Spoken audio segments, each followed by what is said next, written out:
മാറ്റങ്ങൾ മനുഷ്യൻ്റെ ജീവിതത്തിൽ അത്യന്താപേക്ഷിതമായ ഒരു ഘടകം തന്നെയാണ്. പുഴുവിൽ നിന്ന് പൂമ്പാറ്റയിലേക്കെന്ന പോലെ യഥാർത്ഥമായ ഒരു പരിവർത്തനമാണ് നമുക്ക് ഓരോരുത്തർക്കും ഉണ്ടാവേണ്ടത്. വർഷങ്ങൾ മാറിയതുകൊണ്ടോ നാം ഉപയോഗിക്കുന്ന കലണ്ടർ മാറിയതുകൊണ്ടോ നമ്മുടെ ജീവിതം മാറണമെന്ന് യാതൊരു നിർബന്ധവുമില്ല. ലോകം മാറണമെന്ന് ആഗ്രഹിക്കുന്നവരാണ് നമ്മിൽ എല്ലാവരും തന്നെ.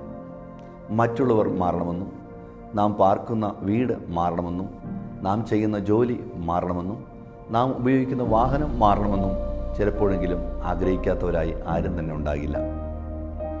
എന്നാൽ സത്യസന്ധമായി ചിന്തിക്കുക, നമ്മുടെ മനസ്സാക്ഷിയും മനസ്സും തിരിച്ചറിയത്തക്ക നിലയിൽ നമ്മുടെ ഉള്ളിൽ യഥാർത്ഥമായ ഒരു മാറ്റം ഉണ്ടായിട്ടുണ്ടോ?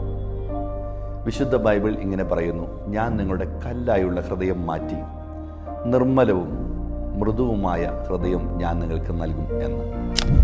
പ്രശസ്തനായ സോക്രട്ടീസിൻ്റെ വാക്കുകൾ വളരെ പ്രാധാന്യമുള്ളതാണ്. നാം നമ്മെ അറിയുക എന്നുള്ളതാണ് യഥാർത്ഥമായ നല്ല അറിവ്. പ്രിയപ്പെട്ടവരെ, പുതുക്കപ്പെടാത്ത മനസ്സുകൾക്ക് ഈ പുതുവർഷം കൊണ്ട് എന്താണ് പ്രയോജനം? അത് പഴയതിൻ്റെ ഒരു തനിയാവർത്തനം മാത്രമായിരിക്കും.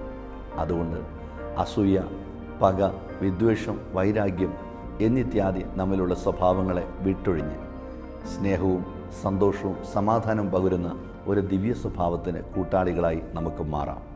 തളർന്നിരിക്കുന്നവർക്ക് താങ്ങാകുവാനും വിശന്നിരിക്കുന്നവർക്ക് അപ്പമായി തീരുവാനും അസമാധാനത്തിൽ കഴിയുന്നവർക്ക് ആശ്വാസമായി തീരുവാനും നമ്മുടെ ജീവിതം സഹായമായി തീരട്ടെ.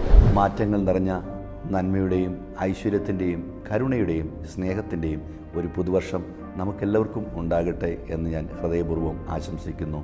നന്ദി. God bless you all.